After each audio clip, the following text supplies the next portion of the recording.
네, 교회 인도자들이 명심해야 될 그 명령에 대해서 말씀을 좀 나누도록 하겠습니다. 말씀 제목을 미리 말씀드리면 내 발에서 신을 벗으라. 내 발에서 신을 벗으라.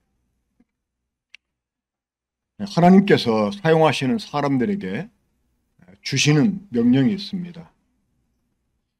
하나님께서 모세를 사용하시기에 앞서서 그에게 발에서 신을 벗을 것을 명령하셨는데, 우리 함께 출애굽기 3장 5절 말씀 읽어볼까요? 시작.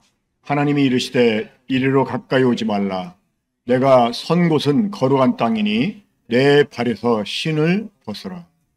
하나님께서는 모세뿐만 아니라 본격적인 가나안 정복을 앞둔 여호수아에게도 발에서 신을 벗도록 명령하셨습니다.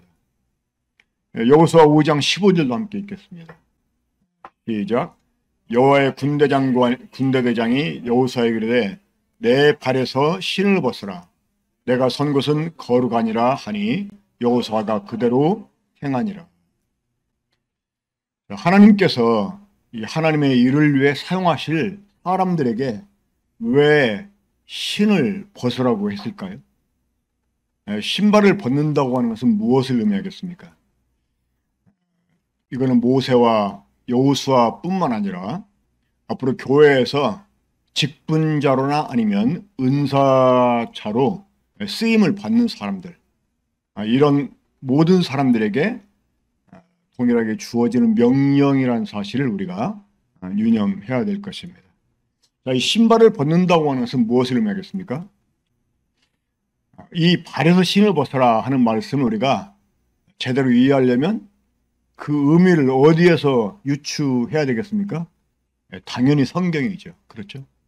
이 성경은 성경이 해석을 합니다. 우리 이 원칙을 가지고 있어야 돼요. 성경은 성경이 해석을 합니다. 자, 이스라엘에서는 발에서 신을 벗어서 상대방에게 주는 전례가 있었어요. 이 전례는 바로 하나님 모세와 여호수아에게 신을 벗으라고 하는 그 명령에서부터 유래가 된 게 아닌가, 이렇게 생각이 됩니다. 우리 함께 룻기 4장 6절 7절 보겠습니다. 이 보아스가 자기의 그 친족이었던 나오미의 남편 엘리멜렉, 이 엘리멜렉의 이제 기업을 대신 물어주기 위해서 이제 그 권리를 이렇게 취하려고 했지만 자기보다 더 가까운 친족이 있었기 때문에 이 보아스가 그 권리를 행사할 수가 없었어요. 그래서 그 가까운 친족이 만약에 그 권리를 행사하지 않고 보아스에게 주면 보아스가 이 나오미 가족을 위해서 기업을 물어줄 수가 있었거든요. 그래서 이제 성문에 앉아서, 성문, 그 당시 성문은 그 마을의 유지들이, 그 장로들이 모여 앉아 있고 또 마을에서 일어나는 일들을 재판하기도 하고 했던 공적인 자리였거든요. 근데 거기에 이제 여러 증인들을 대동하고 앉아가지고 그 친족이 지나가길 기다렸다가 그 친족이 마침 지나가니까 그 친족한테 네가 엘리멜렉에 가까운 친족인데 기업을 물어줘야 되지 않겠느냐? 그러니까 그 사람은 맨 처음에 이제 물어주겠다 이렇게 대답을 합니다. 그건 이제 자기는 그 도의적인 사람이다, 나몰라라 하는 사람 아니다, 이걸 이제 내세우려고 물어주겠다고 했지만 계산해 보니까 이게 그 이미 엘리멜렉이 자신의 모든 재산을 처분하고 다 떠났었거든요. 우리말 성경에서는 그걸 나오미에게 사라고 말하지만 사실은 나오미에게 사라는 게 아니라 그를 위해 사라는 말입니다. 근데 그거를 사면 돈을 지불해야 되잖아요. 근데 그거를 사면 어떻게 됩니까? 그렇게 해서 룻을 아내로 취하고 그걸 이제 그 계대 결혼이라고 하잖아요. 그 해서 아들이 나면 그 아들이 자기 아들이 아닌 거예요. 그건 엘리멜렉의 손자, 그러니까 다시 말하면 룻의 남편의 아들이 되는 거예요. 그리고 또 희년이 되면 그 땅을 다시 되돌려줘야 됩니다. 그러니까 자기가 이제 소원해 볼 것 같으니까 나는 못하겠다. 그러면서 당신이 취하라 하고 그 표로 어떻게 합니까? 자기 발에서 신을 벗어서 상대방에게 보아스에게 줍니다. 그러니까 이러한 전례가 있었다고 하는 거예요. 자, 이 기업을 물어줄 권리가 있는 이런 그 사람이 자기 발에서 신을 벗어서 보아스에게 주었어요. 이것도 지금 무엇을 의미하는 것입니까? 그러니까 내 권리를 양도한다는 거죠. 내 권리를 네가 취하라. 제가 옛날에 대전에 있을 때 어떤 분이 저한테 고급스러운 신발을 선물해 줬어요. 닥스라고 하십니까? 그 당시에 뉴스에 그 닥스 신발이 식당에서 제일 많이 도난을 당하는 거예요.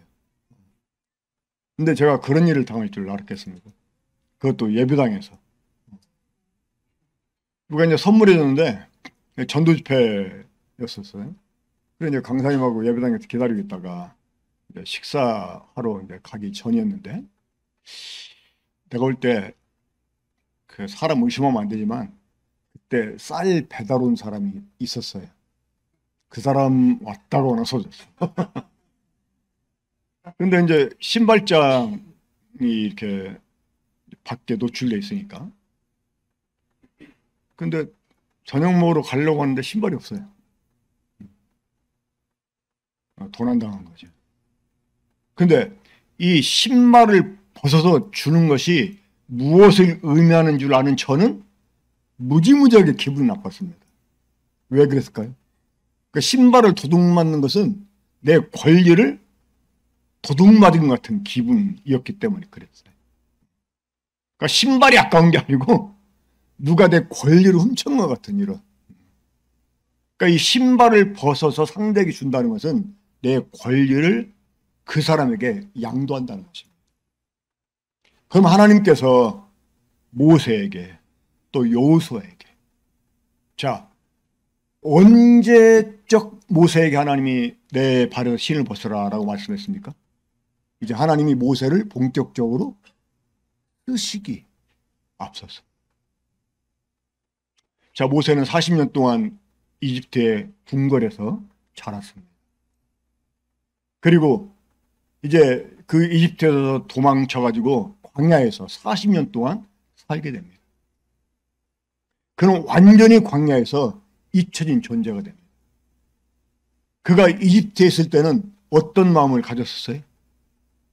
하나님이 나를 다른 이스라엘 백성과 달리 이 이집트 궁궐에서 자리 가신 것은 하나님이 나로 하여금 내 백성을, 내 동족을 구원하게 하시려고 그런 것일 거야 라고 생각을 하고 나름대로 자기 동족을 위해서요 살았어요. 그렇죠?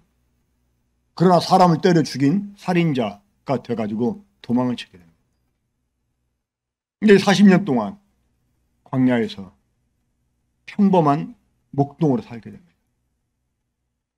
그것도 이제 이드로의 그 대릴 사이처럼 살게 되죠. 오갈 데가 없으니까. 그러면서 그는 완전히 스스로에게도 잊혀진 자가 돼요. 하나님이 모세를 이집트에 보내려고 했을 때 모세가 하나님께 뭐라고 말했습니까? 내가 누구 같은데 바로에게로 갑니까? 라고 말합니다. 그러니까 자기 자신에게조차 잊혀진 이런 존재가 되어버렸어요. 근데 하나님이 그러한 모세를 쓰시기 위해서 부릅니다. 근데 하나님이 이제 모세를 첫 대면하시는 장면인데 거기에 하나님이 모세에게 뭘 명령하셨어요? 내 발에서 신을 벗으라는. 이 하나님의 부르심을 받고 하나님께 쓰임받는 사람들이 해야 될 첫 번째 일이 뭐냐면 자신의 권리를 하나님께 양도하는 것입니다. 하나님은 어떤 교회를 세우기 위해서 이제 그 교회에서 일할 일꾼들이 있잖아요. 뭐 개척하는 사역자라든가 아니면 뒤늦게 세워지는 뭐 장로라든가 이런 사람들을 우선적으로 다루십니다. 우선적으로. 먼저 그 개인들이 철저하게 하나님 앞에 깨어지게 하세요. 그 깨어짐을 경험하지 않은 사람은 사실 이 교회를 섬길 수가 없어요. 그러니까 하나님이 모세에게 내 발에서 실을 벗어. 네 권리를 내게 달라는 것입니다. 자, 그래야지만 하나님 모세를 쓸 수 있잖아요. 그렇죠? 이 주님의 일을 한다는 사람들이 참 많아요. 여러분, 이사야 선지자 시대 때, 아니면 예레미야 선지자 시대 때, 또 북왕국 이스라엘 그 엘리야 선지자 시대 때 이 궁궐 안에 얼마나 많은 선지자가 있었는 줄 아십니까?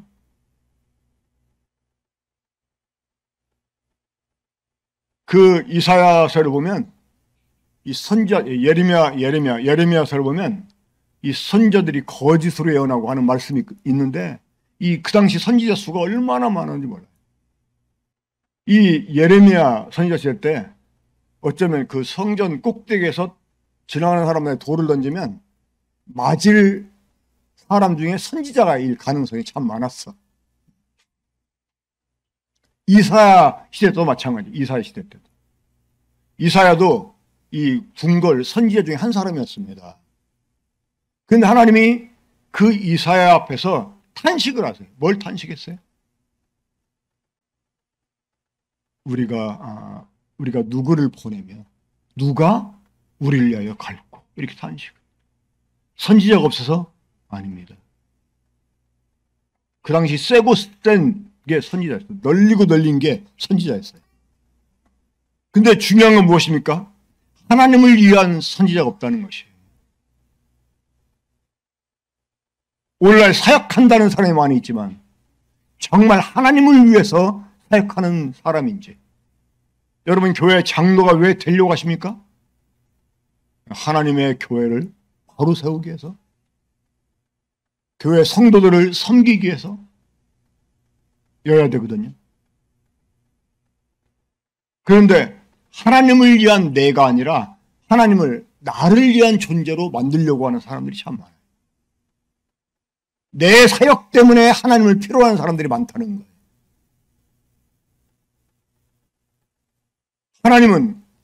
하나님이 필요로 하는 사람을 쓰시기 위해서 먼저 그들에게 권리를 하나님께 양도할 것을 요구하십니다. 이 모세가 하나님께 자신의 신발을 벗어드린 이후에 그 어떤 삶을 살았습니까? 그는 하나님의 온 집에서 충성하였다라고 말합니다. 자, 이 발에서 신을 벗은 사람의 삶에 대해서 한번 살펴보겠습니다. 이 모세의 예를 봅니다. 민수기 12장 7절 보면 함께 읽어볼까요? 자, 시작. 내 종 모세와는 그렇지 아니하니 그는 내 온 집에 충성함이라. 그는 내 온 집에 충성함이라.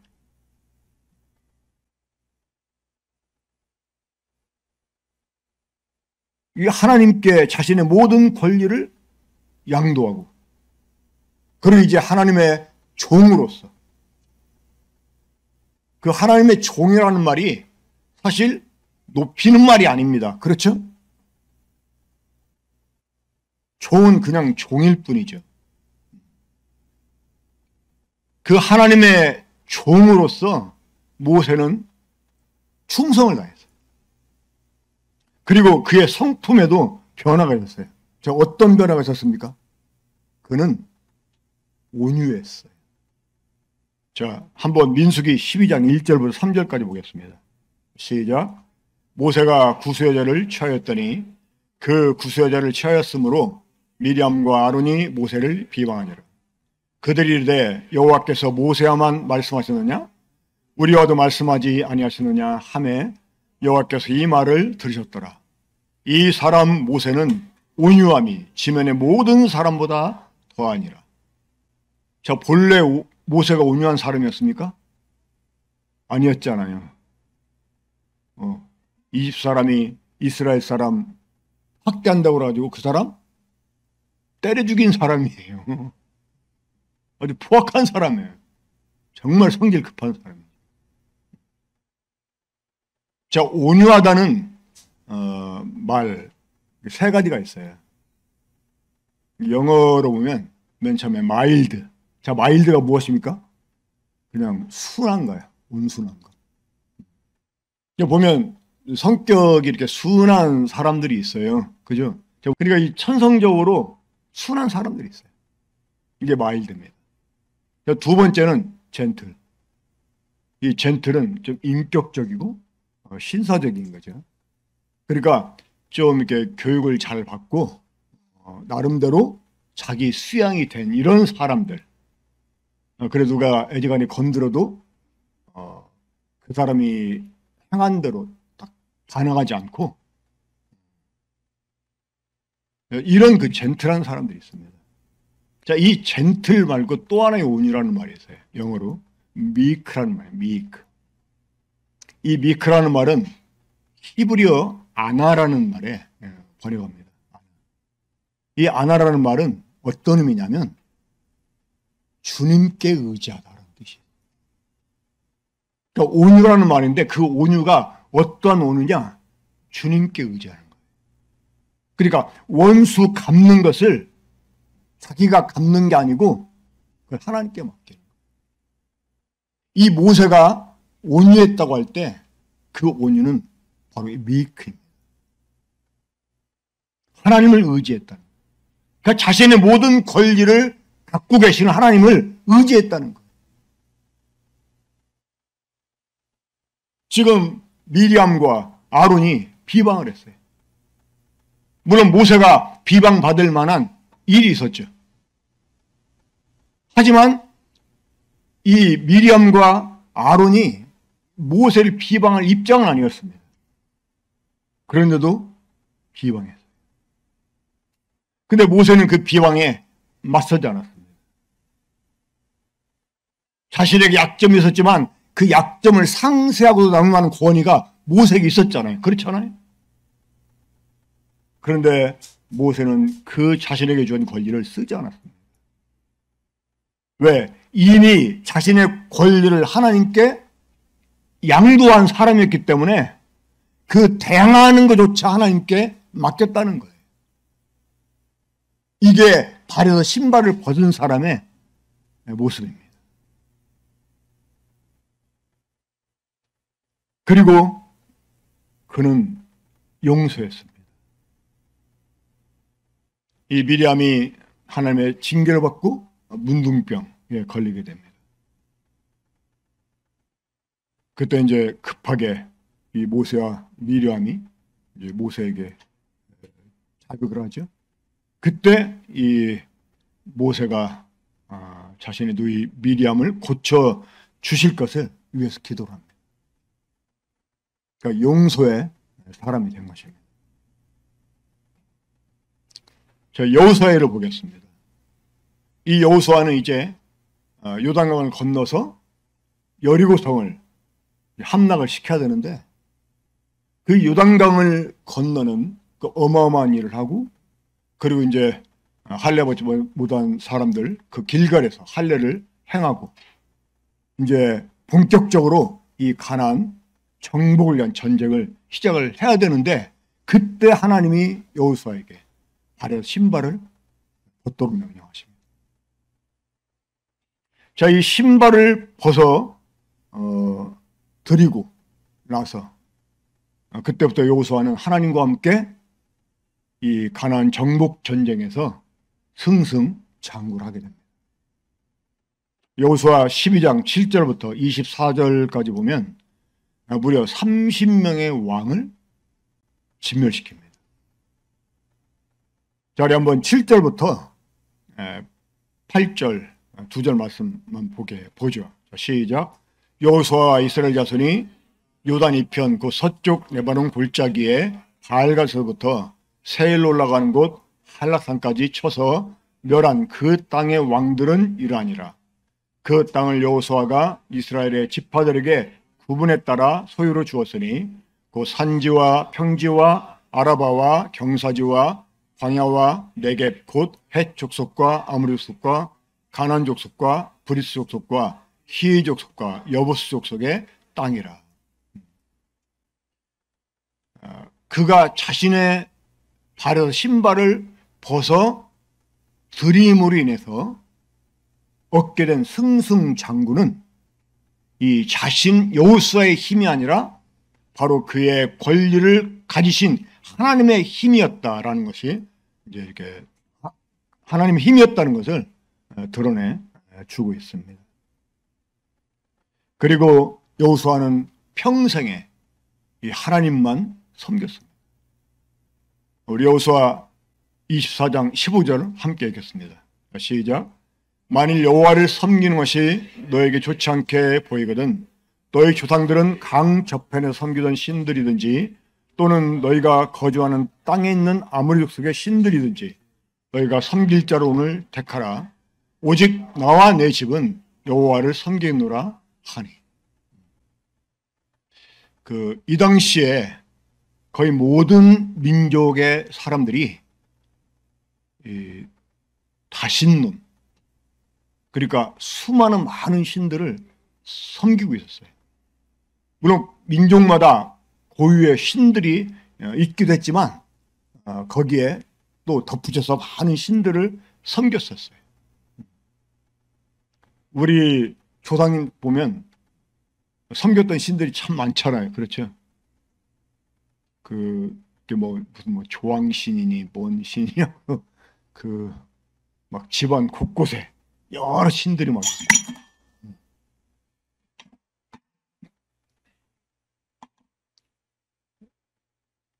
어떤 신이 나에게 유익을 줄지, 어떤 신이 어떠한 상황 가운데서 나에게 더 유리한 신이 될지, 이런 그 생각들로 인해서 많은 사람들이 여러 신들을 두고 섬겼다고 하는 거예요. 그런 그 민족들을 이렇게 거쳐오면서 이스라엘 백성들이 미혹을 당할 수도 있었거든요. 그런데 여호수아는 오직 하나님만 섬기겠다라고 말했습니다.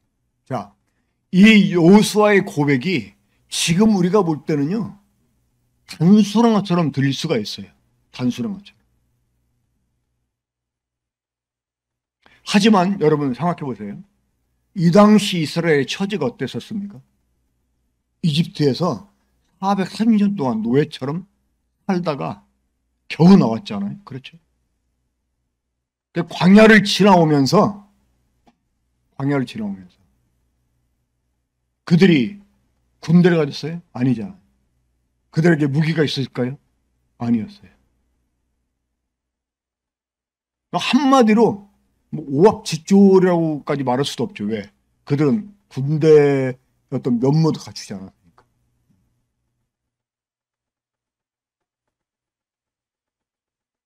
정말 이 히브리 사람이라는 말 뜻이 방랑자는 뜻입니다. 물론 히브리 사람이라는 말이 오래전 이스라엘 조상 때부터 이렇게 불려졌던 이름이었지만 이 광야를 이렇게 지나온 사람들 역시 히브리 사람이에요. 방랑자였어요. 근데 가나안 땅에 살던 민족들은 어땠었습니까? 그들은 군대가 있었고요. 심지어 철병거가 있었고요. 얼마나 견고한 성을 세우며 살아왔었습니까? 정말 갖출 것들을 다 갖추고 살았던 사람들이었어요. 그러니까 그들이 섬기는 신들에 대해서 미혹될 수 있다고 하는 거예요. 우리가 지금도 세상을 살면서 얼마나 많은 그 유혹들을 우리가 받게 됩니까? 그런 것들이 다 신들 중에 하나일 수 있는 것들입니다. 그런데 여호수아는 자신의 모든 권리를 하나님께 드렸기 때문에 오직 하나님을 섬기겠다라고 고백을 했습니다. 자, 이제 마지막으로 이러한 발에 신발을 벗는 일에 관해서 우리 교회에 적용을 한번 시켜보겠습니다. 앞으로 별다른 의견이 없으면 지난번에 발표 이렇게 했던 분들이 장로로 세워지게 될 텐데 그런 분들이 특별히 장로로 세워지게 되면 가져야 될 태도가 있습니다. 그러니까 기본적으로 이 자신들의 권리를 하나님께 양도해드리고 그리고 이러한 그 태도를 보여야 됩니다. 우리 베드로전서 5장 2절 3절 한번 함께 읽겠습니다. 시작. 하나님의 양무리를 치되 억지로 하지 말고 하나님의 뜻을 따라 자원함으로 하며 더러운 이득을 위하여 하지 말고 기꺼이 하며 맡은 자들에게 주장하는 자세를 하지 말고 양무리에 보내야 합니다. 자, 특별히 이 점을 명심해야 됩니다. 뭐냐? 자기 양이 아니라 하나님의 양이라고 합니다. 자, 내가 양의 주인이에요. 그래서 내가 내 양을 쳐요. 그러면 내 기분에 따라서 양을 잘 칠 수도 있고 대충 칠 수도 있어요. 그러죠? 양이 좀 살찌던 비실거리던 새끼를 잘 낳던 못 낳던 그냥 내 손에서 그냥 끝나고 말아요. 그러죠? 근데 양의 주인이 있어요. 난 고용됐어. 그래서 그 양의 주인이 있는데 그 주인의 양을 내가 친다 그러면 어떠한 자세로 쳐야 될까요? 정말 그게 한 마리 양이지만 그 양을 대할 때 주인을 생각하면서 그 양을 대해야 되는 거예요. 그렇죠? 이 교회 장로들은 자신의 양을 치는 게 아니고 하나님의 양을 치는 사람들이에요. 하나님의 양이에요. 그 양이 잘못되면 책임져야 돼요. 하나님 앞에서. 그래서 이 하나님의 뜻을 따라 그 뜻에 맞게 자원함으로. 자, 하나님의 뜻을 따라 자원함으로 치려면 어떻게 될까요? 그 하나님의 뜻이 자신의 뜻이 돼야 돼요. 하나님이 다윗을 만났을 때 하나님 마음에 합한 자라고 말씀하셨어요. 이 하나님 마음에 합한 사람이 어떤 사람일까요? 마음이 합했다는 말은 뜻이 일치가 됐다 이런 의미 아니겠습니까? 그렇죠? 자, 우리가 하나님과 뜻이 일치된 사람이 되려면 어떻게 될까요? 하나님의 뜻을 내 뜻으로 삼으면 되는 거예요. 그러니까 하나님의 뜻대로 하나님의 양무리를 치려면 그 하나님의 뜻을 내 뜻으로 가져야 돼요. 자기 발에서 신발을 벗어서 하나님께 드린 사람은 이미 자기 뜻을 포기한 사람 아니겠습니까? 그렇죠? 그러니까 하나님의 뜻을 자신의 뜻으로 가지고 양무리를 쳐야 됩니다. 그러니 더러운 이득을 위하여 하지 말고 기꺼이 하면. 그 디모데 전서 5장을 보면 장로들을 이렇게 존경하라고 말씀하고 또 특별히 가르침에 수고하는 자들을 배나 더 존경하라고 말씀했지 않습니까? 여기서 존경이라는 말이 물질 공개와 더불어 존경을 표하는 것입니다. 그러니까 이 초대교회 때는 교회 장로들에게도 어떤 수급을 줬던 것 같아요. 그러니까 그러한 더러운 일을 위하여 일하지 말라는 것이죠. 그래서 기꺼이 하며 그러니까 어떤 그 지금 이제 우리 교회에 적용을 한다면 지금은 이 교회 장로들에게 어떤 그 수급을 주는 건 아니잖아요. 하지만 그 교회 장로가 돼가지고 자신이 얻게 될 어떤 이득, 뭐 그 이득이 이제 여러 가지 모양으로 나타날 수 있겠지만 그런 것들을 위하여 하지 말고 기꺼이 하라고 하는 거죠. 기꺼이. 그리고 특별히 이 점이 참 중요합니다. 뭐냐면 주장하는 자세를 하지 마라. 주장하는 자세. 이 교회의 주인은 장로가 아닙니다. 교회의 주인은 하나님입니다. 그리고 하나님의 뜻대로 교회가 이끌어가도록. 그래서 이 앞장선 사람들이 이 본을 보여야 돼요. 주장하는 자세가 되면 안 되고요. 이 양들이 희한한 특징 하나 갖고 있는 게 뭐냐면 앞에 가는 양을 따라가요. 앞에 가는 양. 왜 그럴까요? 이 양들이 굉장히 심한 근시예요. 뭐 5, 6m 넘어가면 못 본다고 그러더라고. 그러니까 바로 앞에 있는 것만 따라가는 거예요. 그래서 가끔 이제 뉴질랜드 이렇게 여행하다 보면 그 목장을 이제 지나갈 때가 있는데 보면 양들이 다닐 때 보면 거의 일렬로 많이 다녀요. 한번 제가 유튜브에서 그 우리에 갇혀 있는 양들을 이렇게 이제 내보내는데 막 잘 안 나가려고 하니까 이렇게 몰아가는데 그냥 일자로 쭉 가면 되는데 그 어떤 한 마리가 약간 삐끗해가지고 한쪽으로 치우쳐서 이렇게 갔어요. 근데 그 뒤에 따라오는 양이 그대로 그 자기 앞에 간 양처럼 걔는 삐끗해가지고 이렇게 지금 갈짓자로 걸었는데 그대로 따라가네요. 그대로. 그 양들한테는 본을 보이는 일이 참 중요한 것 같아요.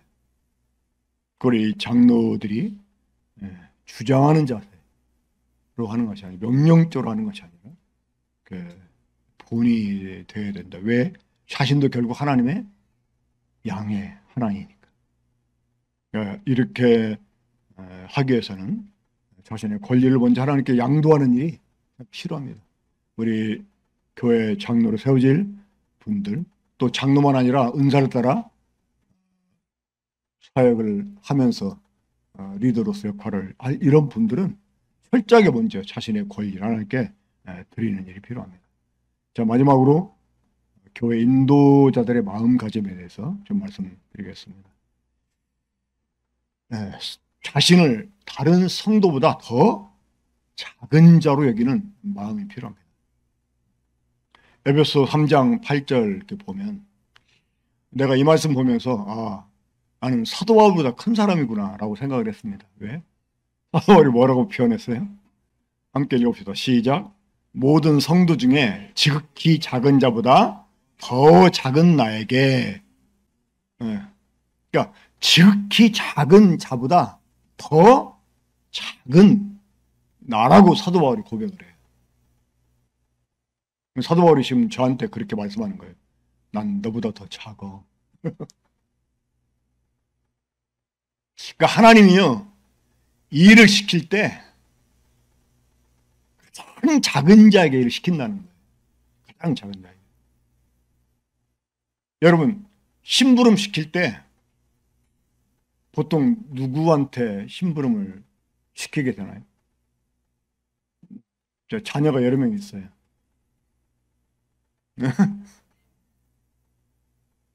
심부름 시키는데 부담이 없는 사람들이 있어요. 그러죠? 좀 만만해 보이는 사람. 근데 사실은 그 만만해 보인다는 것이 무시해서가 아니라 어떤 사람들이 심부름 잘해줄까요? 자기를 작게 여기는 사람이 심부름을 잘해줍니다. 사실. 그리고 실제로 고린도서 15장 8절에 사도 바울은 자신을 이렇게 표현했습니다. 한번 읽어보죠. 시작. 맨 나중에 만삭되지 못하여 난자 같은 내게도 보여줍니다. 자, 지금 사도 바울이 자기를 뭐라고 표현했어요? 만삭되지 못하여 난자. 그러니까 만삭되지 못해서 나온 어떤. 요즘은 의학이 발달돼서 만삭되지 못하여 나와도 그 인큐베이터 안에 들어가 가지고 정상적으로 발육이 될 만큼 대기해서 나오잖아요. 근데 옛날에 그러지 못했잖아요. 그래서 이 만삭되지 못하여 나온 사람들이 표식을 했어요. 그렇죠? 근데 사도 바울은 자신을 그런 사람 같다고 표현했습니다. 그러니까 이런 일꾼들이 이런 마음가짐을 가져야 돼요. 내가 다른 성도보다 더 잘나서 지금 이 직분을 갖고 있는 게 아니라는 것입니다. 오히려 성도들이 나보다 더 낫다라고 여기고 더 크다라고 여기고 그래서 섬기는 이런 마음을 가져야 됩니다. 철저하게 자신의 권리를 하나님께 양도한 사람에게서 이러한 모습이 나타나게 될 것입니다. 우리 앞으로 세워질 그 일꾼들이 이러한 마음가짐으로 성도를 잘 섬길 수 있도록 여러분 기도해 주시길 바라고, 또 세워질 분들 역시 이러한 마음가짐을 갖도록 자신의 권리를 주님 앞에 철저하게 내어드리는 그러한 분들이 되길 바랍니다. 기도하겠습니다. 우리 살아가시는 아버지 하나님, 그 어떤 누구보다 어떤 무엇보다 높으시지만 가장 낮아졌던 우리 주님을 따라서 우리 모두 역시 참 낮은 자의 모습으로 주님 앞에 있기를 바라고, 또 서로를 대해서도 그렇게 낮은 마음으로 있게 되기를 바랍니다. 특별히 우리 군포 중목교회 앞으로 세워질 장로들이 정말 주님 앞에서 철저하게 자신의 권리를 다 양도해드리고, 성도보다 자신을 더 작은 자로 여겨서 성도를 마땅히 섬길 자로 여기고, 겸손하게 주님의 뜻을 따라서 자원하는 마음으로 이 교회를 이끄는 그러한 사람들이 되게 주시기를 바랍니다. 정말 오늘 주어진 말씀이 철저하게 그분들의 중심에 있도록 주님께서 은혜를 베풀어 주셨기를 간절히 바라옵고, 이 모든 것을 주 예수 그리스도 이름으로 기도합니다.